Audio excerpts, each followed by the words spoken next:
Ішкі құрылысында өте көп, сондықтан да операция жасауға келмейді, емдеуге келмейді, дайындала беріңіздер. Күннен күнге менің жағдайым дұрыстала бастады. О, құдіретті Құдай, шын мәнінде сен бар болсаң, Иса мен үшін өлген болса, айықша қашса, бүкіл қасіреттің бәрін алып кеткен болса, күнәнің бәрі алып кеткен болса, мен енді сауық тұр, мен сенің бар екенін көрсет. Менің сол кездегі дұға еткен. Бірнеше органның бәрін уже жеп қойған рактар, еш нәрсе жоқ, тап-таза деп бар ғой. Өте қатты қалдық.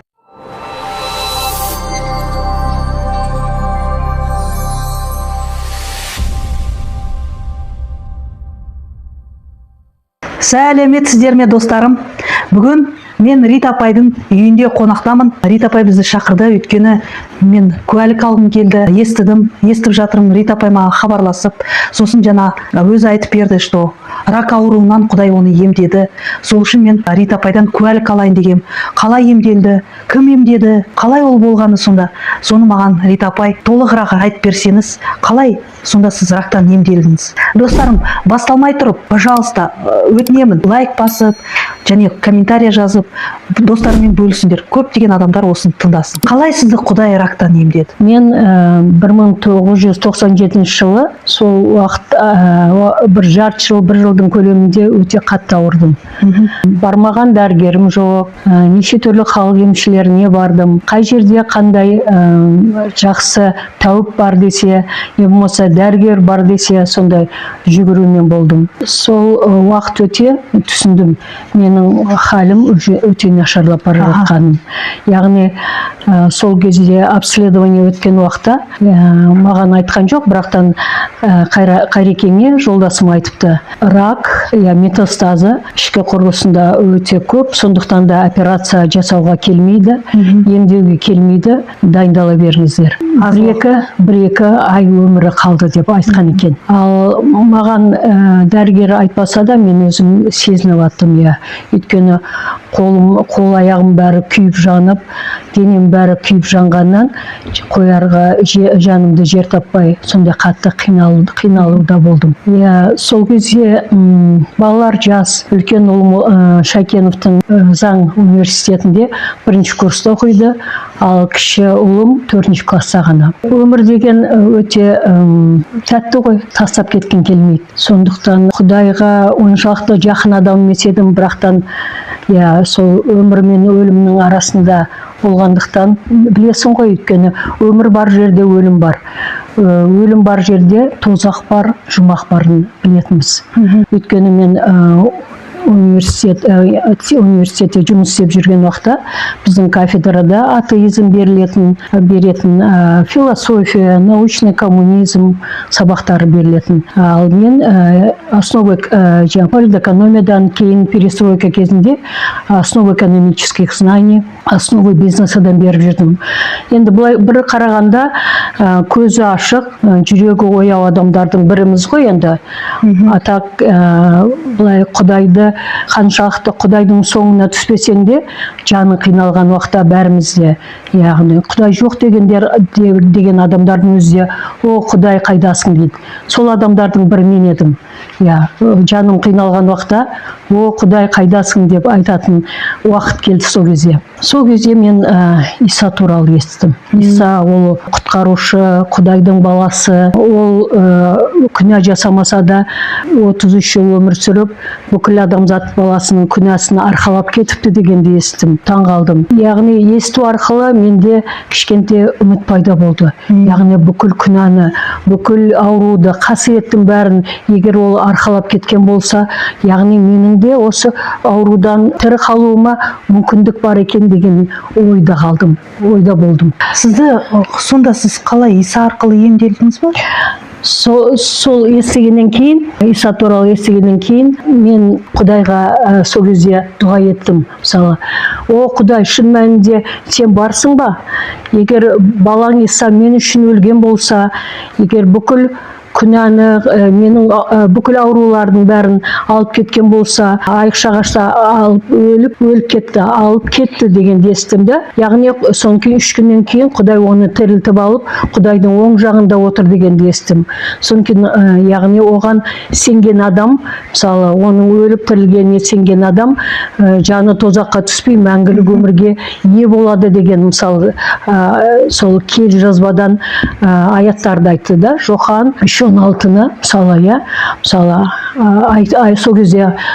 сол кезде айтқан уақытта мен настолько жаныма жалау ретінде, жаныма жақын ретінде мен сол кезде сразу жаттап алдым. Яғни Құдай адам баласын өте қатты жақсы көргендіктен өзінің жалғыз ұлын құрбандыққа берді. Оған сенген әркім жаны тозаққа түспей мәңгілік өмірге ие болады дегенді естіген уақытта таң қалдым. Шынымен де Құдай бар екен ғой. Иса мен үшін өлген екен ғой деп.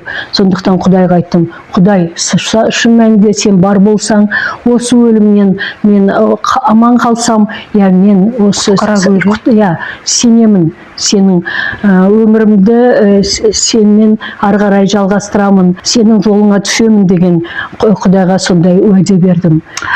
Ол барлық адамдар келе ала ма? Мен просто естігенім бойынша сіз өте үлкен дәрежелі жұмыста істедіңіз. Күйеуіңіз үлкен неде жұмыс істеді, дәрежелі. Ал мен мысалы жетім, көбісі айтады, Құдайға келетін адамдар кімдер? Ол тек қана бейшара, жетімдер. Сонда бәрі келу керек па или қалайсыз? Бәріне келуге жол ашық тұр екен де, бәріне келуге болады. Өйткені бай да кедей болсын. Мен бір қарағанда, мысалы, көзі ашық дедік қой, мысалы, Иса деген уақытта диплом бар, инабатты, зиялы адам болғанмен де Иса туралы көп нәрселерді онша біле бермейді екенбіз да.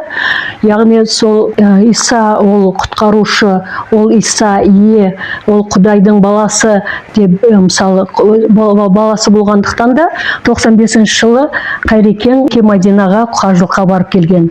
Сол қатты ауырған уақыттарда мен де Қайрекенмен бірге Құран кәрім оқи бастадым, және де намаз оқи бастадым. Сол кезде мен жаңағы Исаны айтқан уақытта, мысалы, Ниса сүресі есіме түсті. Сол Ниса сүресінде былай деп жазылғанда: өлер алдында дейді, Исаға иман келтіріңдер. Ол саған, сендерге ақыретте куә болады деп жазылғаны есіме түсті де, сол Құрандағы.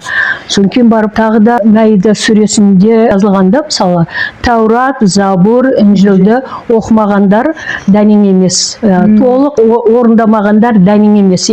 Түкте емес деген сөз. Яғни түкке тұрғысызсың деген сөз да. Яғни Тауратта, мысалы, жаратылыстың басталуы, мысалы, бүкіл әлем қалай жаратылды, Хауана мен адам ата қалай өмірге келді, олардың қалай күнә жасап жәннаттан қуылған туралы жазылғанда, мысалы, патшалардың өмірлері, мысалы, пайғамбарлардың өмірлері жазылған. Ал Забур жырында Дәуіт патшаны Құдайды мадақтау жырлары жазылған, білемді. Ал Инжилде, мысалы, Иса, Құранда жазылады ғой, Иса Мәсіх деп жазады, мысалы, Исаның өмірге келіп, өмір сүріп, өліп, қайтып тірілген туралы Инжилде жазылған. Сол кезде маған ой салды. Иса, мысалы, соншалықты Құдайдың алдында құдірет болғаны ма? Мысалы, қаншалықты пайғамбарлар бар? Еврейлердің, мысалы, бүкіл көпшілік еврейлер, пайғамбарлардың барлығы еврейлер екенін білеміз, 40 шақты пайғамбарлар арқылы киелі жазба жазылған, мысалы, 40 пайғамбар арқылы, мысалы, 1500 жылдың көлемінде. Солардың ешқайсысы да, мысалы, Ибраим пайғамбар болсын, Дәуіт, мысалы, болмаса Нұх пайғамбар, Мұса пайғамбар туралы олар, мысалы, иман келтірсін демегенде, ақырет өлер кезінде Исаға иман келтір дегенде, ол саған ақыретте куә болады деген. Сонда мен қатты ойландырған тұғын. Құдай соншалықты үлкен құзыретті Исаға беріп тұр екен ғой деп бар ғой. Неге? Ол кейін түсіндім. Ол баласы болғандықтан да сонда полномочия беріп тұр да, құзырет беріп тұр. Соны куә болатындай. Сонымен 10 күннің көлемінде, күннен күнге менің жағдайым дұрыстала бастады. Күйіп жанған азая бастады. Қалайсыз?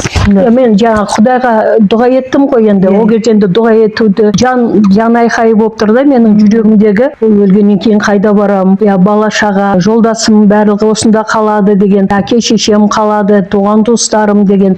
Неше түрлі ойда боласың ғой жаның қиналған уақытта. Өлгеннен кейін я қайда барам деген сұрақтардан кейін жаңағыдай Құдайға дұға еттім дедім ғой. О құдіретті Құдай, шын мәнінде сен бар болсаң, Иса мен үшін өлген болса, айықшаға ашса бүкіл қасіреттің бәрін алып кеткен болса, күнәнің бәрі алып кеткен болса, мен енді сауық тұр, мен сенің бар екенін көрсет. Менің сол кездегі дұға еткен. Соның кейін күннен күнге дұрыстала бастадым да. 10 күннен кейін неге барған уақытта, врачқа, обследованияға барған уақытта, өйткені мен енді өзім де білгім келді. Өйткені күннен күнге жақсару мүмкін емес. Наоборот, мен күннен күнге жағдайым нашарлап өлуім керек. А бірақтан мен күннен күнге көңіл күйім көтеріліп, күліп, әңгіме айтып дегендей, мысалы, қызу басылды, қатты аурулар басылды. Содан кейін барып обследованияға барған уақытта жаңағы врачтың өзі, дәрігердің өзі таң қалды. Рак, енді ол кезде енді айтты да, мысалы, Қайрекеңе ғана өзі айтылды, ал мына жерде енді жоқ болғаннан кейін бәріміз Қайрекең екеумізге де айтты. Шын мәнінде іштің бәріндегі рактар, мысалы, бірнеше органның бәрін уже жеп қойған рактар,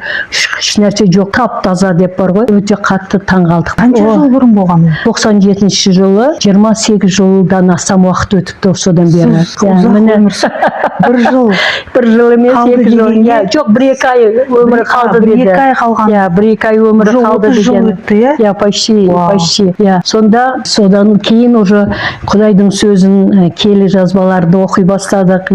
Сол жерден киелі жазба ол тірі Құдайдың сөзі екенін, бізді жан дүниемізді, ой өрісімізді өзгертетін кім? Ол бір Құдай ғана, Құдайдың сөзі ғана екенін уже біліп, балалар Құдайға келді, жолдасым келді, балалар келді Құдайға, және де туған туысқандар келе бастады. Өмірлері өзгерді Құдайға. Өйткені олар біздің өміріміздің өзгерісі көп адамдарға жақсы тірі куәлік болдым мен. Яғни ол кезде Қайрекеңде инсульт алып ауырып жүрген, оның да өмірінде ғажайып сауықтыру болды. Менің өмірімде де сондай сауықтыру, ғажайып сауықтыру болды. Менде осындай сұрақ, не үшін, қалай ол сондай Иса? Ол кім соншама емдейтін адамды? Ол Құдайдың баласы. Көпшілікке Иса деген уақытта көбінде былай деп айтады. Ол Құдайдың баласы емес дейді, ол пайғамбар дейді. Құдайдың баласы жоқ дейді, Құдайдың баласы болу мүмкін емес дейді. Осы әлемді жаратқан Құдай емес па? Құдайдың қолынан бәрі келмейді ма? Мысалы, сол Құранда оқып жүрген уақытта Мариям сүресінде де жазған. Құдайдың құдіретті күші,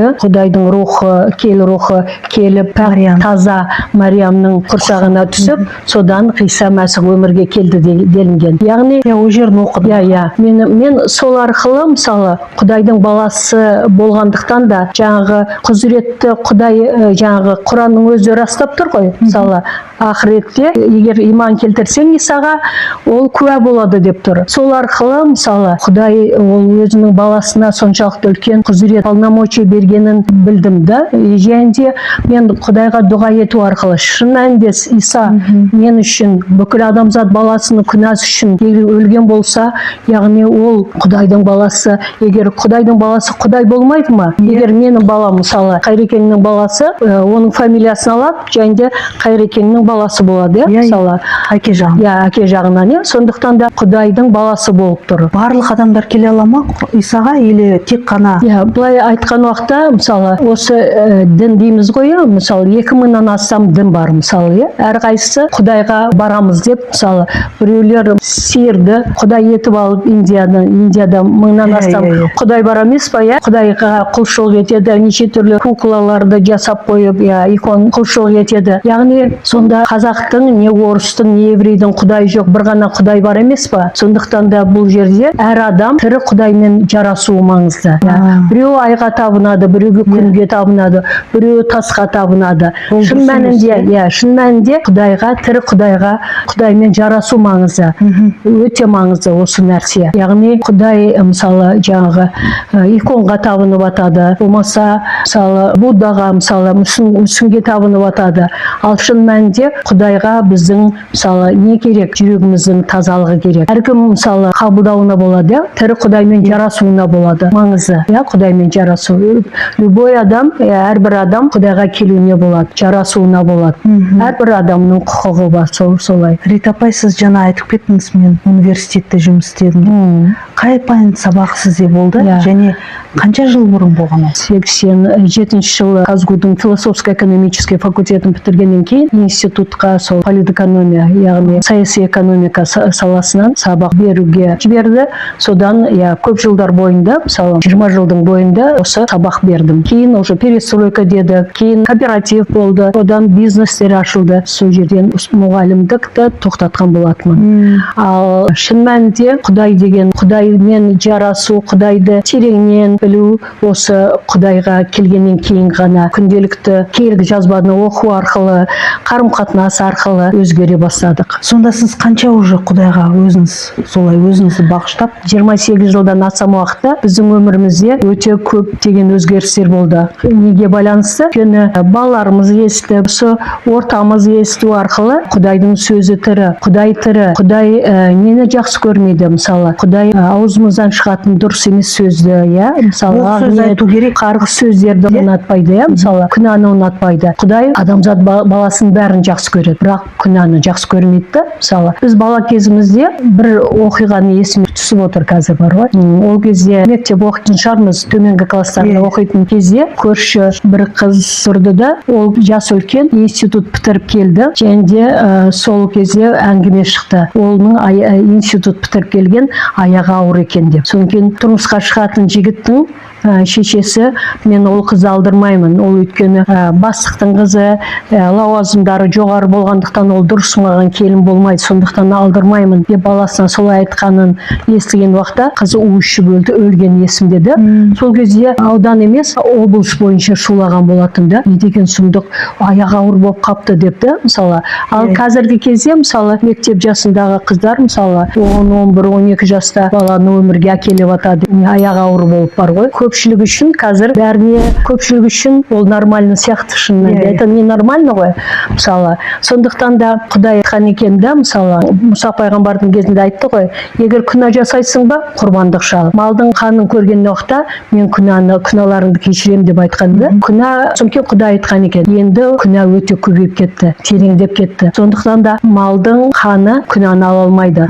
Сондықтан да мен сендерге құрбандық етіп, Ишая пайғамбар біздің санаққа дейін 100 жыл бұрын, яғни Ишая пайғамбар арқылы айтыпты. Бірақ қыздар, мен сендерге құрбандық тоқты жіберем, баламды жіберем. Сол бүкіл адамзаттың күнәсін арқалап кетеді деп. Сондай Иса туралы айтып жатыр да, Мариямнан, пәк қыздан өмірге келетін соны естіген болатынмын да. Ал қазір енді күнә өте көбейіп кетті ғой. Сондықтан да маңызды да, мысалы, егер жүрегімізбен сеніп, мысалы, аузымызбен айтатын болсақ, мысалы, Иса ол Құдайдың баласы, Иса иеміз, құтқарушымыз, күнәдан құтқарушы, тозақтан құтқарушы. Сондықтан да егер соны ауызбен айтатын болсаң, сенде, сенің жанұяңда құтқарылады деген Құдай киелі жазбада сондай сөз бар. Өте маңызды осы нәрсе. Өйткені бізде, мысалы, жұмақ бар жерде айтып отырмын ғой, тозақта бар. Тозақта не, мысалы, тозаққа түскен адам, мысалы, металл балқитын, тозақ оты дейді, тозақ дейді. Өйткені металл балқитын температура 360 градустан жоғары температурада адамның жаны мәңгілікке жанады екен. Неге адамдар тозаққа барудан қорқады, мысалы, Ал жұмақ деген, мысалы, ол пейіш бағы, керемет, мысалы, пейіш бағы. Сол жерде қасірет, қиындық, ауру, сырқау бәрі қалады. Сол жерде керемет өмір басталады. Оған кім бара алады? Сол жұмаққа кімдер бара алады? Жұмаққа, мысалы, мен жаңағы Жохан жазған ізгі хабар олар 3-16-ны бекер айтқан жоқпын да. Өйткені менің өзім сабақ жақсы куәлік болды, және де Құдайды қабылдауыма мүмкіндік болды. Құдай адам баласын жақсы көргендіктен жалғыз өзінің рухани ұлын құрбандыққа берді. Оған сенген әркім дейді, жаны тозаққа түспей мәңгілік өмірге барады деген, иә. Соның өзі, мысалы, көп адамдар қазір енді естіп отырған болса, мысалы, көп адамдардың жаны, біреулері жаны қиналып жатқан болар, біреулері семьялық жағдайы қиындық әкеліп жатқан болар, болмаса ерлі-зайыптылар арасындағы қарым-қатынасы өте қиын болатын болса, қиындық болып жатқан болса, мысалы, болмаса балалар мен әке-шешелердің арасында, келін менен ене арасында, мысалы, қаншалықты өте қиындықтарды көп екенін білеміз да, өйткені көбінде хабарласып жатады, болмаса сөйлесіп қалсаң, сол өздерінің жағдайларын айтып жатады да. Сондықтан да сондай адамдарға, мысалы, олардың жағдайы қай уақытта өзгереді? Құдаймен жарасқан уақытта. Құдаймен жарасу арқылы, мысалы, біздің өмірімізге өзгеріс қалай келеді? Құдайдың сөзі арқылы. Яғни Құдайдың бізді жүрегімізге қабылдағаннан кейін біздің ой өрісіміз, жан дүниеміз өзгере бастайды. Яғни Құдай тірі екен ғой. Құдайдың сөзі тірі. Мысалы, мышление дейміз, ой өріс, жан дүние барлығы өте маңызды. Мен жаңа айттым ғой, Құдайға кімдер бара алады? Мысалы, жүрегі пәк адамдар дейміз, яғни Құдай сырт неге қарамайды, тек қана жүрекке қарайды. Сонда мысалы, яғни мен мысалы намаз оқып жүрдім, мысалы айттым ғой, намаз оқыдым деп. Сонда мысалы жуынасын, дәрет аласын да, жуынасын, мысалы, болмаса біз енді 5 рет намаз оқу керек деп атады ғой. Солар кезінде мысалы гигиена үшін возможно керек шығар деп ойлаймын да. Содан кейін таза болу үшін, мысалы тазалық үшін керек шығар. Және де зарядка ретінде мысалы 5 рет тұрып отырып, мысалы, ал шын мәнінде Құдайға керегі біздің жүрегіміздің тазалығы.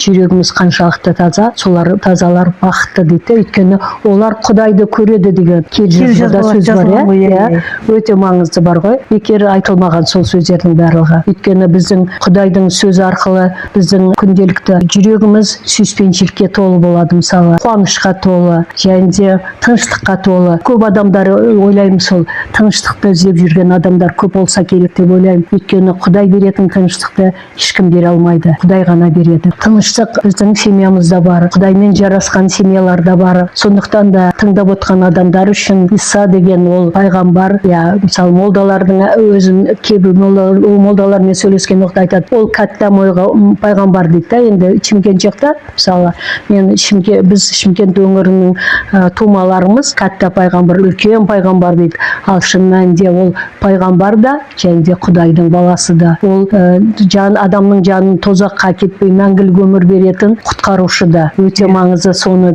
танып білу өте маңызды. Рахмет сізге, Рита апай. Қалай жақсы түсіндірілді, сіз жақсы түсіндірдіңіз да. Өйткені көптеген қазақтарға осыны білу керек.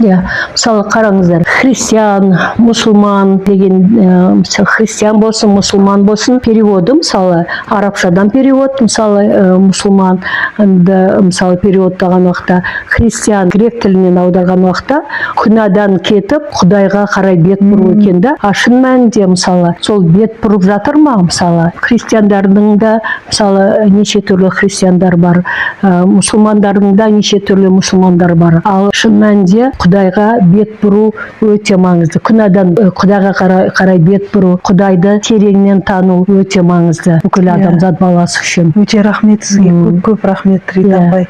Керемет. Мен ойлаймын, осыны көп адамдар естіп қабылдау мүмкін. Поэтому рахмет сізге, көп рахмет. Тағы бірден айтасыз? Көпшілік Иса туралы айтқан уақытта, ол Құдайдың, ол орыстың Құдайы деп айтады. Көпшілік адамдармен сөйлескен уақытта, орыстың Құдайына шоқынып кеткенсіңдер ма?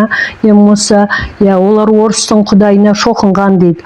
Ал шын мәнінде орыстың, қазақтың Құдайы жоқ. Болмаса молдаван, цыганның Құдайы жоқ. Бір ғана Құдай. Мен басында ойлайтын, Иса ол орыстың Құдайы.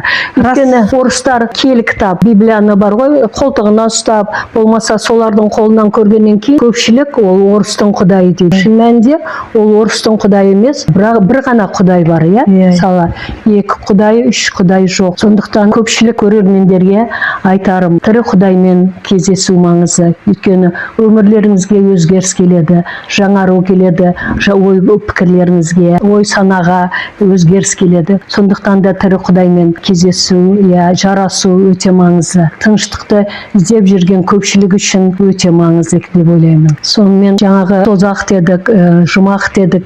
Сондықтан да көпшілік қазір қатты ауырып жатқан адамдар үшін айтқым келеді. Жан дүниелеріңіз қиналып, ауырып жатса, мен сияқты тірі Құдаймен жарасыңыздар.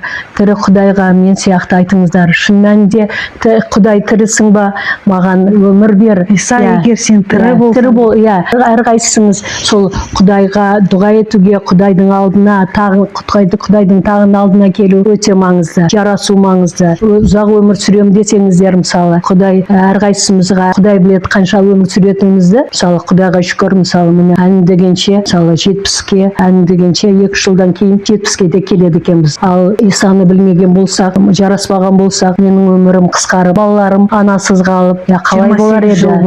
Қалай болар еді? Жоқ болушы едім. Және де менің жаным қайда кетер еді, мысалы, тозаққа кетуі мүмкін. Өйткені айтып отырмын ғой, киелі жазбада жазылған, мысалы, егер жүректеріңізбен сеніп, ауыздарыңызбен егер Исаны ем деп, құтқарушым деп қабылдаған әркім, жаны тозаққа түспейді. Мәңгілік өмірге бару, ол әркімнің арманы, әр адамның арманы. Сондықтан да әрбір адам, ауырып жатқан адамдарға, жаны қиналып, қиыншылықтан, ауыртпалықтан, кедейшіліктен, еңселерін көтере алмай жатқан, қиналып жатқандарға, Құдаймен жарасыңыздар демекпін. Және де киелі жазбада жазылған, мысалы, шаршап шалдыққандар, еңселерін тым ауыр жүк басқандар, маған келіңдер, мен сендердің жандарыңды рахатқа бөлеймін дегенде, сонда қараңыздар, еңселерін тым ауыр жүк басқандар дейді. Яғни шын мәнінде осы ауыр тауқыметтен экономикалық, әлеуметтік жағдай әрқалай болып жатыр. Сондықтан да қиналып шаршап жатсаңыздар, Құдайға келсеңіздер, өйткені Құдай айтады, мен сендердің жандарыңды рахатқа бөлеймін. Яғни өмірлеріне тыныштық келеді, сүйіспеншілік келеді. Сондай өзгерістің келгенін қалаймын. Мен кезінде өте көкірек адамдардың біреуі едім. Яғни Құдайға солай Құдайға келгеннен кейін, Иса былай дейді, менен үйреніңдер дейді, мен сияқты момын, кішіпейіл болыңдар дейді. Сол нәрсені біз мысалы апта сайын Құдайдың сөзін мен сусындап жатамыз, Құдайдың сөзін естіп жатамыз. Осындай куәліктер арқылы қаншалықты адамдардың өміріне өзгеріс әкеліп жатқанын естіген сайын өзгереміз. Мысалы, балаларымыз да өзгеріп, немерелеріміз де, мысалы, біздің қаншалықты өміріміздің мәнді, сәнді, мысалы, айқай-шу жоқ, төбелес жоқ, мысалы, арақ ішу жоқ деген сияқты, мысалы, сондай тыныш, жақсы өмірді балаларымызда, немерелерімізде, туған-туысқандарымызда куәгер болып жатыр. Ол кімнің арқасы? Құдайдың арқасы, Исаның арқасы. Сондықтан да қуаныштымын. Мен осы өмірімнің өзгеруіне себепші болған Құдаймен жарасу. Бізді мысалы Иса Мәсіхшілер дейді. Ал Иса Мәсіхшілеріміз, ал кейінгі кезде Құдайдың маған ашқаны, мысалы, аспан патшалығының, Құдай патшалығының азаматтарысыңдар дейді. Неге? Өйткені өлгеннен кейін жаннатта өмір сүру емес, осы өмірде, осы Құдаймен табысып, жарасып, сол жақтағы пейіш бағындағыдай жақсы өмірді осы жерден бастап өмір сүру өте маңызды. Сондықтан да мен сондай гүл жақсы көрем. Сондықтан да пейіш бағы сияқты сондай гүлдер, мысалы, жайнап, үйде жарқырап тұрғанын жақсы көрем. Үйдің сыртында бау-бақшаның жайқалып өскенін жақсы көрем. Сондықтан да менің өмірім, мысалы, мен қуаныштымын сол Құдаймен жарасып, Құдайдың арқасында балалармен проблема болған жоқ. Мысалы, көпшілігі неше түрлі жағдайға балалар арқылы, өздері де мысалы қиыншылықтан шалмай атады. Сол Құдаймен жарасқалы бері жанымызда Құдайдың тыныштығы бар. Яғни осы тыныштық өзгеріс қалай келе бастады? Құдайдың сөзі арқылы, Құдайдың сөзімен сусындап, Құдай бізді өзгертіп, сол Құдайдың айтқан сөздерімен өмір сүру арқылы ой өрісіміз де өзгере бастады. Ой санамыз, жан дүниеміз өзгеріп, ағыл тегіл жақсы өмір, мол өмірді, өмірмен, тыныштық өмірмен, қуанышты өмірмен өмір сүріп жатырмыз. Рахмет сізге. Рахмет сізге, Рита апай, осындай күшті сұхбат болды, маған ұнады өте. Мен ойлаймын, көбісі көрермендер көреді осы сұхбатты. Және сіздің телефоныңызды егер керек болса қалдырып кетсем, рұқсат бола ма? Рұқсат. Чтобы мүмкін адамдар қалай Құдайды табу, сондай сұрақтар керек болса, сол сіздерге хабарласып. Сондықтан да мен айтқым келеді, егер осы сұхбат арқылы тірі Құдаймен жарасқыларыңыз келсе, Құдайдың алдында тәубеге келгілеріңіз келсе, мен қазір айтамын, қайталауларыңызға болады. Сол арқылы Құдайға тәубеге келуге болады. Сол Құдаймен жарасу арқылы өмірлеріңізге өзгеріс келетініне мен куәлік етемін, өйткені менің өмірімдегі өзгеріс әрқайсыңыздың өміріңізде болатынына. Сондықтан қайталаймын деген, сондай Құдаймен жарасамын деген егер шешім қабылдасаңыздар, ойларыңызда болса, қайталауларыңызға болады. Құдіретті Құдайым, көк пен жердің патшасы, рахмет саған. Иса мен үшін құрбандық болған екен. Қасіретті, күнәні, аурудың бәрін алып кеткен екен. Мен күнәһармын. Менің күнәларымды кешіре көр. Мен Иса сені ием деп, құтқарушымын деп қабылдаймын. Қалған өмірімді сенің киелі қолыңа тапсырамын. Рахмет саған Құдайым. Әке бала келгі хатымен, аумен. Егер осы айтып тәубеге келген болсаңыздар, Бибіжанмен хабарласуларыңызға болады, менімен хабарласуларыңызға болады. Болмаса, сол ауылда не қалада, қай жерде тұрасыздар, сол жерде келуге, болмаса қауымға барып, бағушымен кездесуге болады. Яғни күнә деген уақытта сіздер қорқып қалмаңыздар. Күнә деген адамды өлтіру, не болмаса өсек айту бәрі бір. Құдайдың алдында ол таразыға салған уақытта үлкен кішісі жоқ. Сондықтан, күнәһар емеспін деп айтуларыңыз мүмкін, кейбіреулеріңіз мен адам өлтірген жоқпын деп. Сондықтан да біз осы өмірде көбінде күнә жасаймыз. Сондықтан да Құдайдың алдында осы күнге дейінгі күнәларыңыз кешіріледі. Құдай айтқан, егер маған келіп, егер мен кешірген болсам, осы күнге дейін қандай күнә жасасаңдар да қар сияқты бәрін тазартып тастаймын. Және қалған өмірлеріңіз Құдайменен керемет өмірмен жалғасады. Рахмет сізге, Рита апай. Сізбен болған, менмен болған Рита апай және Бибігүл, Бибіжан. Достарым, бөлісіңдер осы видеомен. Мен ойлаймын, осы керемет интервью және куәлік біреулерге бата болуы мүмкін, біреулерге жігер болуы мүмкін. Құдай жар болсын бәріңізге. Сау саламат болыңыздар. Құдай жар болсын. Жақсы.